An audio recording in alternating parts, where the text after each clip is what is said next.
Well, hello everybody and welcome back to the channel, friends. I have some great news because today, as decreed by the executive production team of The Grey Council over on Patreon, we will be continuing our journey through the brand new universe of the Orville, specifically Season 1, Episode 2, Command Performance. Friends, the first episode, Old Wounds, the pilot, absolutely fantastic. I thought it did the characters justice, introduced us to the world.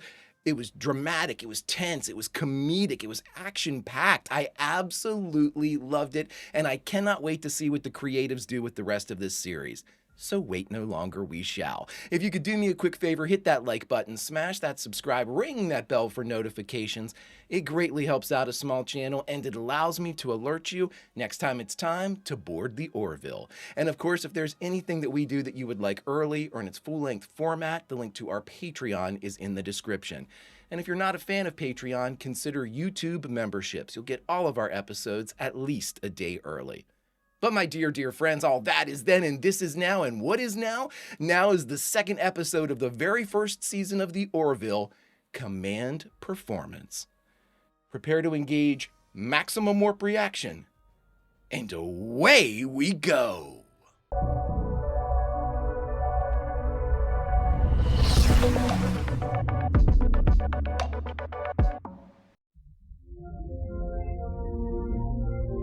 Loving that ship.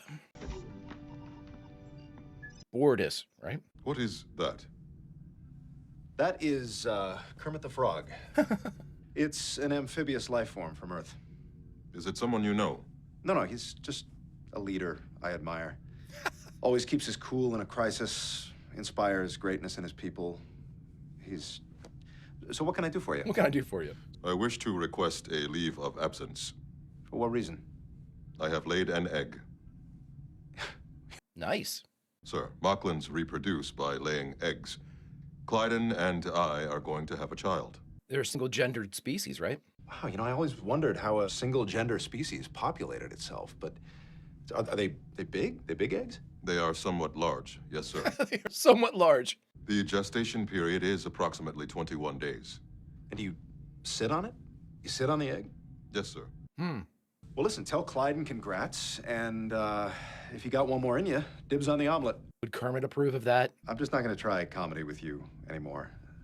I will return to my quarters. Okay. I want eggs now. I knew that was coming. Did we have the open in the first one? I don't think we did. I'm loving all these characters so far. I want to trust Kelly, but I don't. So dope. Very into this. Very excited to watch this episode. Mocklins reproduce by laying eggs, which I never knew. Well, where does it come out of? The butt? John, I didn't really pry into those kinds of specifics. Captain, we are receiving a distress signal. Coordinates 8304934. A transport ship has been attacked by the Krill. With quantum drive at maximum, 6 minutes, 21 seconds. Alara, send a message. We're on our way. Gordon, get us there as quick as you can. Aye, sir. Punch it. It's the USS Blériot. Let's see it. Blériot? Scan for life signs. How many passengers are on board? Captain, the ship is already scanning us. What? Blériot, this is Captain Ed Mercer of the USS Orville. Do you read me? Captain Mercer, we've been raided by a Krill destroyer. What is the status of your vessel? Our injured are being treated, but we're in need of extensive repairs. I can hear you, but visual's a little patchy. That's why we scanned your ship. Eddie, is that you? Mom? Hey, buddy. Surprise, huh? Yeah, it is. No, no, we're okay. okay. Fine. We're just in the middle of an attack. I slept through the entire attack, and I just woke up a little while ago. A little too much of the sauce last night. We're receiving the manifest now. Who's that? Is that Kelly? Yeah. Hi, Mrs. Mercer. How are you? I'm fine. Eddie tells us you're just a wonderful first officer. I'm glad you two are friends again after the infidelity. The horrific breakup, yeah. Was it worth it? Oh, Jeannie. I love it. Is that Gordon? It's me, yeah. Oh, okay, well, tell him I said hi. He just heard you, Dad. Hi. Who's that? That's Gordon again. Eddie, how's your stomach? Is it still bothering you? Yeah, let's not talk about... You get the colon scan. Do you understand me? Because if you get the diverticulitis. Because there are folds, you know, and Yeah. it burrows in there for the winter, and Oh, God. you got yourself an inflammation. Hey, you know what? Jeffrey Tambor is so funny. Alara, you have the con. Wait, what? You have command while we're gone. Well, what about Bortus? Bortus is in his quarters warming an egg. That makes you the ranking bridge officer. You're in charge. This is your first time in command. Yeah, so maybe someone else should. You got this, okay? You wouldn't be allowed to wear that uniform if you weren't qualified. Take the chair. Oh, hey, sorry about my parents, everyone. They're, my colon is fine, by the way. Yeah. Yep. Enough said. There's something with her story too. She's super young. She's like 21 or 22, and she's already like a chief security officer. There was I remember in the first episode, there was some kind of, you're super young to have this. They made note of it. Does not hate you. Oh, yeah, she does. She does. Does not. She hated you a little bit after the thing. She despises you. Know You that. can tell me, I mean, never talked about it. What'd she say about me? It's nothing too terrible. You can tell me, just be It honest. wasn't that bad, really. Be honest. She once called you a bitch 46 times in one sitting. Wow. Yeah, the people at the next table complained. But look, Kel, They were in a restaurant. Never really got the chance to find out. well, that's what happens when you let a blue alien bone you while your husband's at work, isn't Don't it? be a jerk. In no way am I trying to be a jerk. Honestly, Kel, most guys would hold a grudge for something like this. I think you did us a favor. I really do. In fact, you know what? I want to thank you for your infidelity. Look, all I'm saying is that if you hadn't been so absent and I hadn't done what I did, maybe it could have worked. I say this with all due respect. You are high. What are you doing? I'm getting high. One cannabis edible. Oh my God, seriously? Oh my God, hilarious. That's what I call a food synthesizer. Star Trek could learn something from the Orville's food synthesizer. What is this? What the hell? Get back in the this? shuttle. Nah, this is a effing trap, man.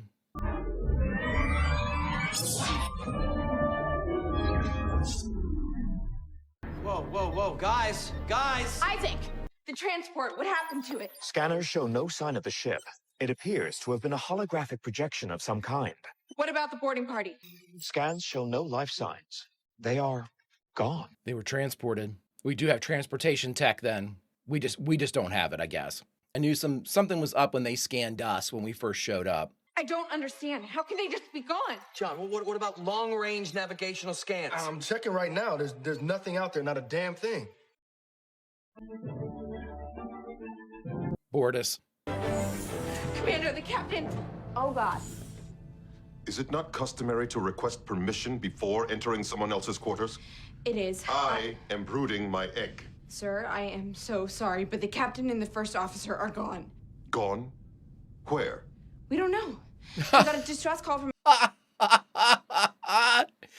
Oh, the ass crack is great. I cannot leave my egg. For how long? For 21 days. I will not risk the life of my child. You must remain in command. Yep. Why is she so concerned? God, that is a hell of a shot. That is a hell of a shot, everybody. It's bold. A bold, risk-taking shot. One shot of slain tequila.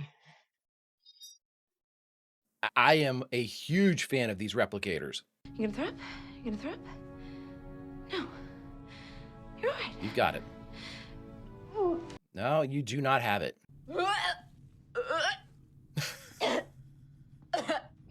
I like this guy. You all right? Sir, there's nobody over there to pilot the shuttle back to us, but I can bring it over by remote guidance on your order. Got it. Don't bring it over yet. I wouldn't bring it over yet either. Good job. With that remote thing. Thanks. Oh, God.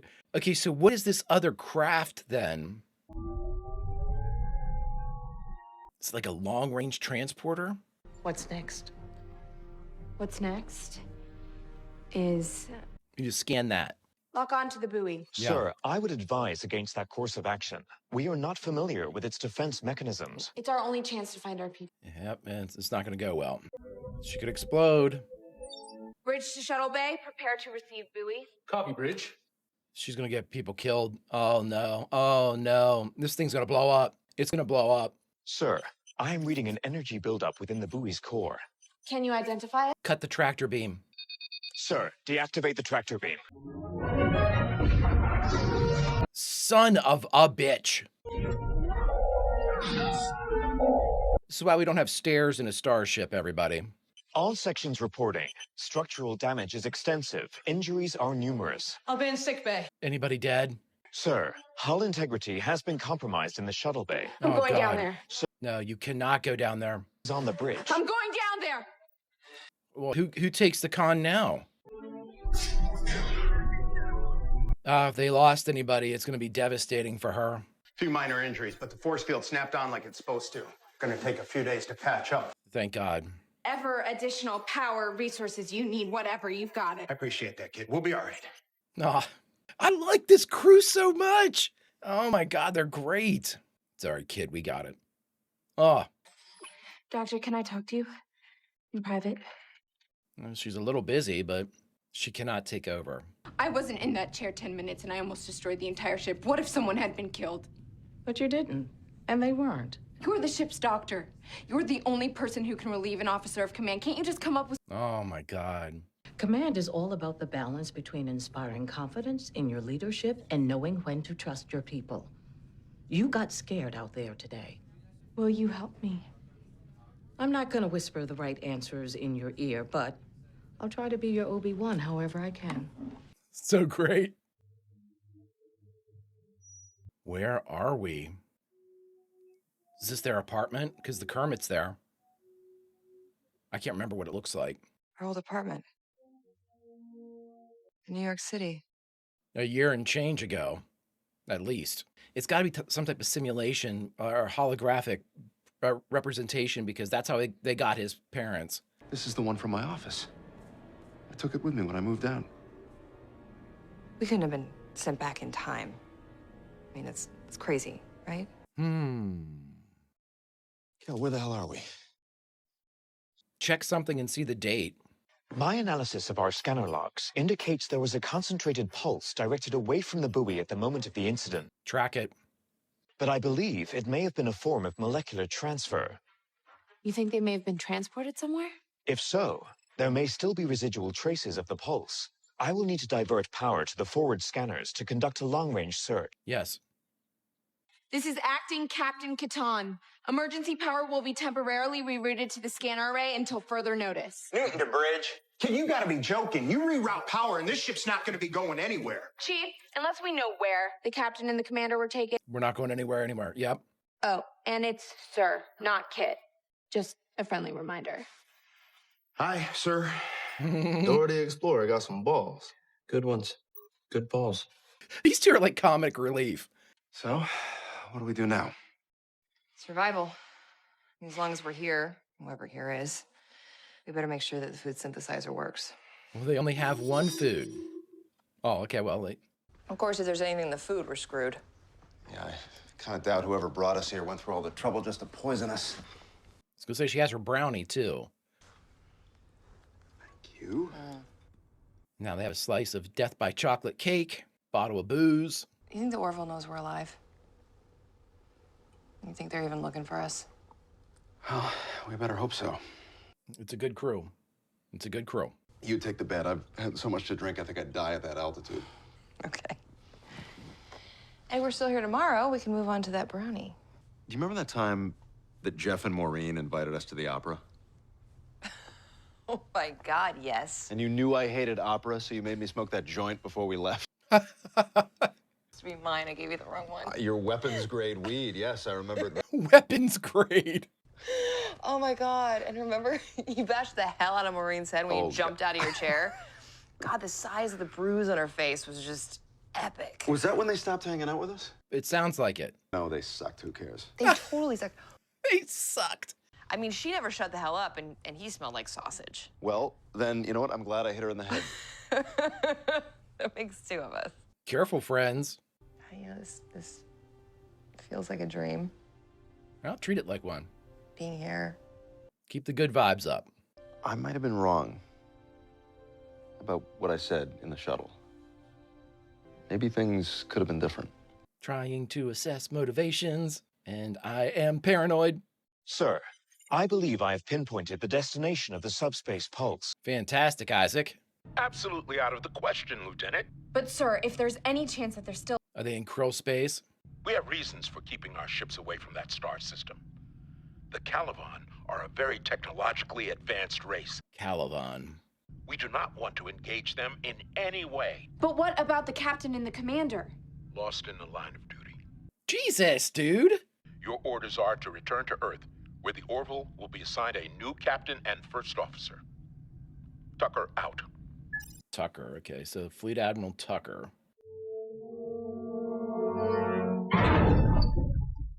Well, damn. Hey, wake up. Wake up. That's a kid's voice. Hey. Hey. We're in a menagerie, yeah. Hey, talk to me! You're wasting your breath. You don't matter to them.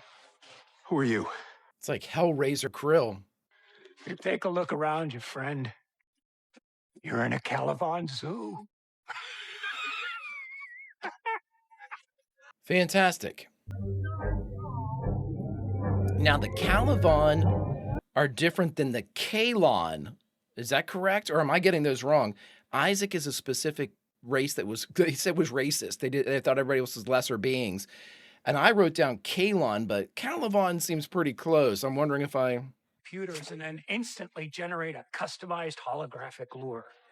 As soon as you bite, you're transported here. Like leaving an animal trap in the wild. It even knew to make my dad talk about his colon. That's an advanced technology. Once you've acclimated, whoosh, the wall goes up, and you're the newest exhibit. That species is awesome. Yeah, how long have you been here? Where's your mommy? I don't know. He got here a few weeks after I did. I've been here 8 months. Damn. They think any technologically inferior species is theirs to do with as they please. We're interesting and fun to watch. Weird as that sounds. Hey! We are not your Shamu! Why don't you ask Akor? Who's Akor? The big guy to your left. You can't see him from where you are.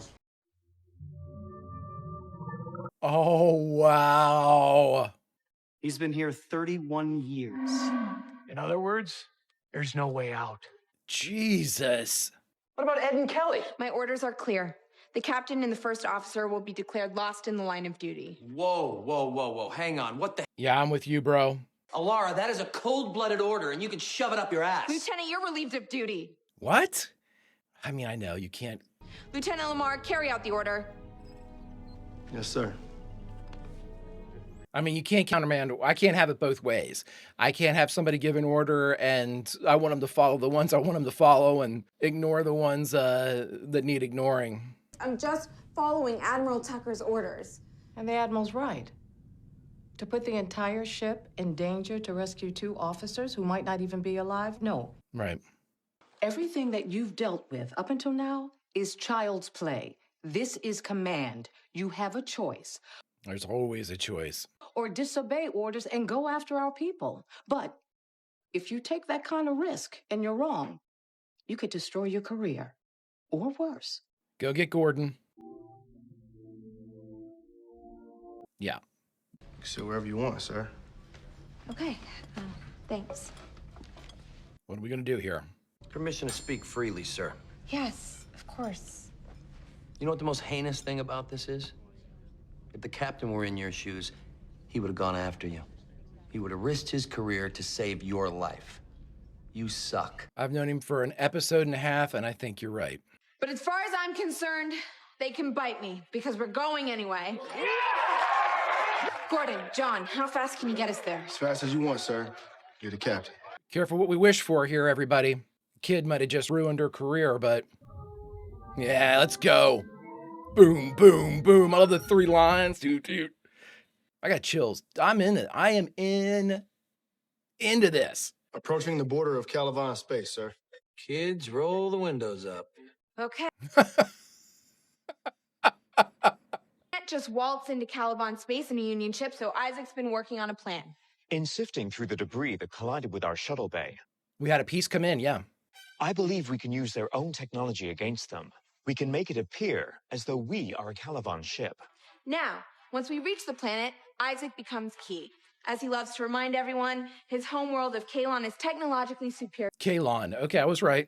Kalon is comparable in that area to the Caliban themselves, which means they should be willing to talk to us as long as he's with us. White dude can go to Compton as long as the black guy says it's cool. I have no idea what that means. I have no idea what that means.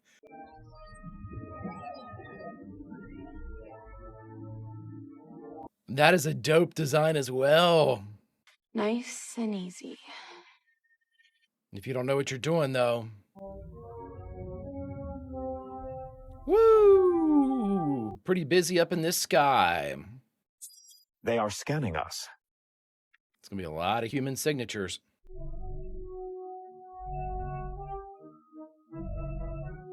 Woo! That's ominous.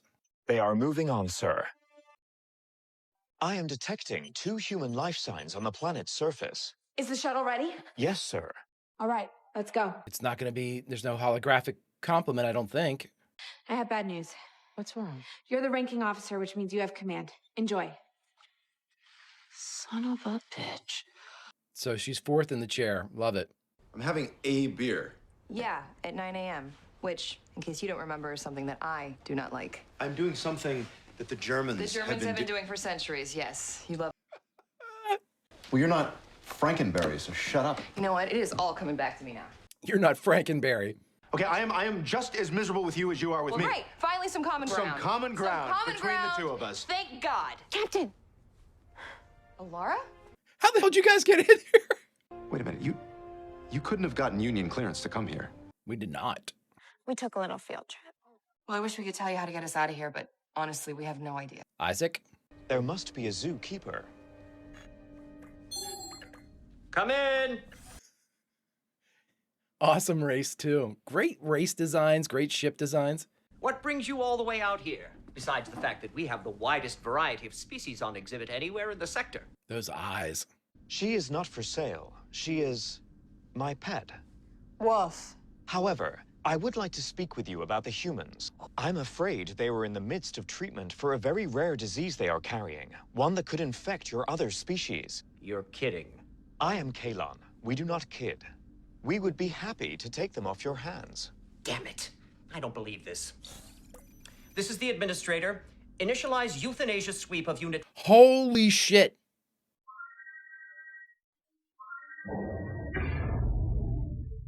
That's not a great sign. Isaac? I'm sorry, but even handing them over to you would risk a breach. Don't worry, their deaths will be painless. I don't think that's the case. Just stay calm. In the doorway, yeah. Talk, Selayan. Thanks, Dick. What if I were to trade you something that would be far more valuable to you? Something irresistible. No. I'm going to the bathroom to read. What? Elvis Presley's last words. It was all I could think of. What are you going to trade? And for outstanding courage, valor, and resourcefulness. Better not be the egg. I hereby present you, Lieutenant Alara Katan, with the Sapphire Star. Well, let's see what the Admiral says about this. What did you trade them? Let's just hope Admiral Tucker sees it that way. Don't worry. Ed and I will cover you.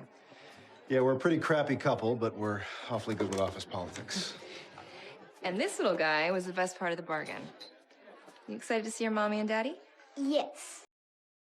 They wanted a human zoo. I gave them one. I am paying attention. Obviously, there has to be something else. Oh my God, hilarious. The Bachelor Duck Dynasty, keeping up with the Kardashians. There must be 10,000 files here. What is this? Reality television? The best exhibit we've ever had. Hilarious. Are you kidding me?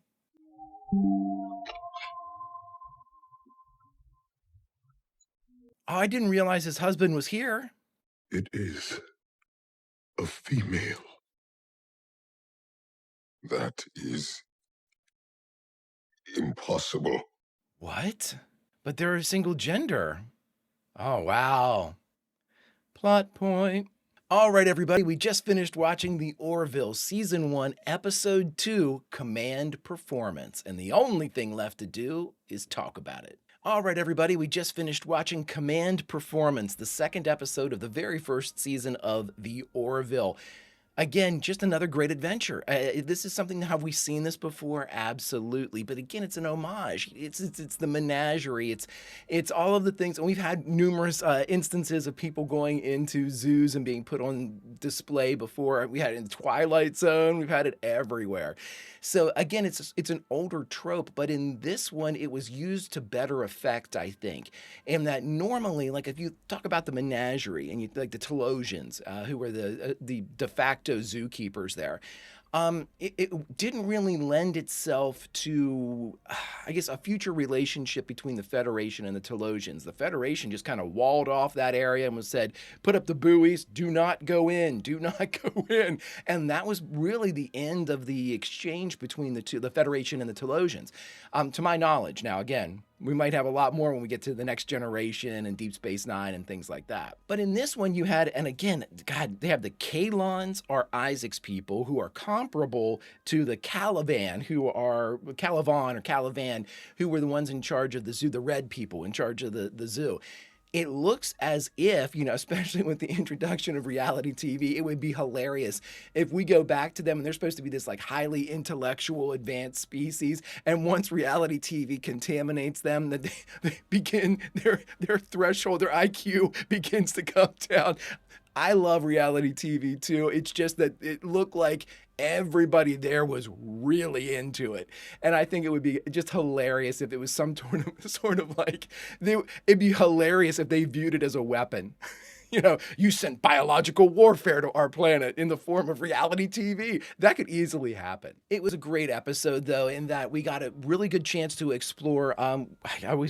Alora's character is really interesting to me, simply because we have a lot of kind of shadowed plot points that were dropped in the first episode that obviously they're going to explore at some point.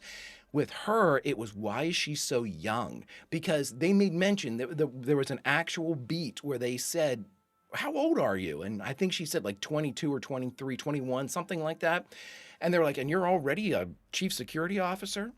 So again, we don't know if this is like a nepotism type of thing, if this was, she's just really good on paper, but then again, when she had the actual application of leadership, but she was really good on planet on the first episode too. I mean, she's incredibly capable. She could jump. She has strengths. Like I said, I believe when we were watching the first episode, she's like a superhero. She really, really is. We get to see her weakness here, or something that was a weakness, as long as it, considering it a fear. It seems as if she's getting past that now, which is, it's good. It's a good kind of character growth inside the episode. But I think that's just the beginning of all of this. I think that this episode proved not to show that she could overcome her fear of the chair as much as it was to ingratiate her with the crew. And in addition to that, it gave us a little bit more insight into her weaknesses. We saw all of her strengths in the first episode. In this one, she kind of bared her ass and said, here's all the things that are wrong that I can't do, which is fantastic. It's exactly what you want from a character. When you're establishing a character, the best thing to learn about them are their motivations, their strengths, and their weaknesses. From those three things, you can build out a lot of other stuff, relationships, obviously the life course and path, things like that. But we need to know those, at the very least, strengths and weaknesses are very good to have initially.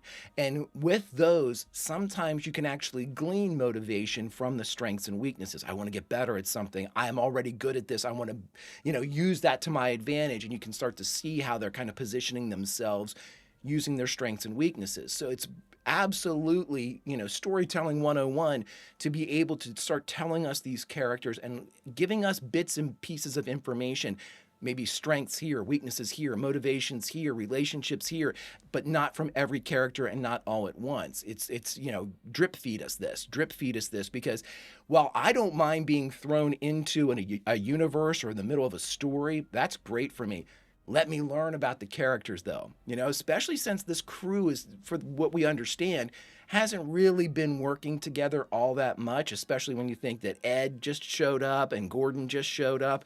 So there's a lot of like blossoming relationships. And in learning about these characters, drip fed, a little bit here, a little bit there, it's going to help us not necessarily guess at relationships or guess at motivations, but it'll help fill in the gaps with other people. If somebody is approached for help or somebody's approached for counsel, sort of like the doctor was in this one, we're going to have an idea by what they provide to that, maybe the driving character of the episode.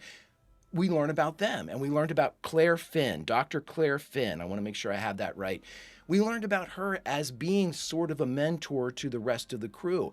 Also, she appears to be one of the older members of the crew as well, which I think is funny because it's kind of like a parallel for McCoy being one of the older people on the original series. But at the same time, there is a wisdom that you could assume, because she's a more veteran presence. We actually saw it in practice. I don't like to think, oh, so-and-so is this, so they must be that. You can be a veteran, you can be an experienced officer and still give absolutely shitty advice. You could have just somehow made it this far without having really been called to the carpet or anything. But in this, we learned that the doctor is in fact capable of giving very good advice, is also reluctant to handhold anybody as far as taking them through, plot A, plot B, or point A, point B, I should say. And but again, this is a great way with the backdrop of a tropey, put them in a cage type of thing. It gives us an idea of where we stand, where the Union stands in the universe, which is not necessarily some respected entity. I mean, the Calivan could give two shits about the Union. They're inferior species. They could give two shits. They don't care. So, where the Federation has a very loud voice in the universe, this is more of a Babylon 5 type of scenario here, where we've got the Vorlon and the Shadow, as I'm just beginning season 4, these mightily superior races that don't necessarily have to do anything or listen to the lesser races and are actively engaged in manipulation, or in the case of the Calivan, they don't care about freedoms. They don't care about anything. They believe, again, like humanity did for animals, they're superior. We might as well bring them in here and put them in a zoo. But our world is getting fleshed out. It's getting fleshed out through Laura's, struggles, through the Calivan being pricks. And then again, the reintroduction of reality TV, all these little seeds that they're dropping. But the biggest seed of all, no pun intended, was what we received at the very end. Bortus, who I think is a fantastic character, the absolute epitome of dry. My man has had no affect on his voice at all through 2 episodes. But again, we were established with a single gendered species, male, masculine presenting gendered species. And with all of that, now we have the pair having a female. That's not possible, he says. So that pulls into question a lot of things about his race, because it was assumed when Ed first met them, I believe it was Ed that said, I've never met a single gendered species before, pleasure to meet you. There was no hint that we used to be dual or multi-gendered, but now we have a female that has appeared, which means there had to have been a female in the past. Otherwise, just recognizing your child, you wouldn't say this is a female. You would think something else. You know what I mean? You wouldn't have any kind of concept of what you were looking at. It's very interesting, but again, a great story beat that begs the question, why now did that happen? So I immediately start going through stuff like during the gestation, did they go through any type of event? And I can't remember anything in episode 1 or 2 that would have caused, they weren't irradiated, or they didn't go through a wormhole or anything like that. It didn't seem like there was any effect that would have been subjected to the crew. Now, again, we don't know how long he was carrying this egg, and there might be something that happened before the events of episode 1 that could have lent itself to this. Or this is just evolution. This is just nature. And again, another great story beat is certainly coming because of that. I'm loving it, friends. We got plenty of laughs throughout the whole thing. We have an actual ship that gives out It gives out marijuana and at least tequila and beer inside the synthesizers and the replicators. I think that's great. I think it's realistic, especially if you're serving. And again, I know that they have something I've never had any practical experience with it on the next generation, but they call it like synthahol or something, where it's like synthetic alcohol. You drink it, but you don't get drunk. I mean, what's the point of that? But Bortus is a great character, as are the rest of these characters. They're all dropping story beats throughout this entire thing. And I have to keep in mind, too, that this is a shorter, more modern TV season, and that I think we have 10 episodes. It's not going to be a long-form storytelling, so a lot of these beats might be faster than what we're used to seeing. Instead of a season, it might just be 3 or 4 episodes, and then we get some type of resolution or some type of explanation about what has occurred. Otherwise, friends, whether it's 30 episodes or 10 episodes, I'm here for it. I hope you join me. If you could do me a favor, hit that like button, smash that subscribe, ring that bell for notifications. It greatly helps out a small channel and allows me to alert you next time it's time to board the Orville. And of course, if there's anything that we do that you would like early or in its full-length format, the link to our Patreon is in the description. And if you're not a fan of Patreon, consider YouTube memberships. You'll get all of our episodes at least a day early. But all that was then and this is now, my friends, and now, unfortunately, it's time to say goodbye from the Orville. This was brought to us by our executive production team of the mysterious Grey Council over on Patreon. So thank you, Grey Council, and we say goodbye from this, the second episode, Command Performance. But where should we say goodbye from? Because, friends, as members of the Greek chorus, we watch what the storytellers have said. We listen to the words and see the visuals. We then say to other people that haven't seen it, you need to check out the Orville. It's great. And thus, we become a vital component of the ecosystem of storytelling. So our reward, my friends, is to go back into the episode we just watched and say goodbye from there. I'm going to keep this one simple. We had a W today, friends. Now, of course, we might have pissed off a fleet admiral. In the process, who cares? It doesn't matter. We had a victory. Our captain is back. Our commander is back. Everyone's okay. We didn't lose anybody. And the Orville is ship shape and ready for our next adventure. Friends, until we get to go on that next adventure, Vulcan roll, and I'll see you.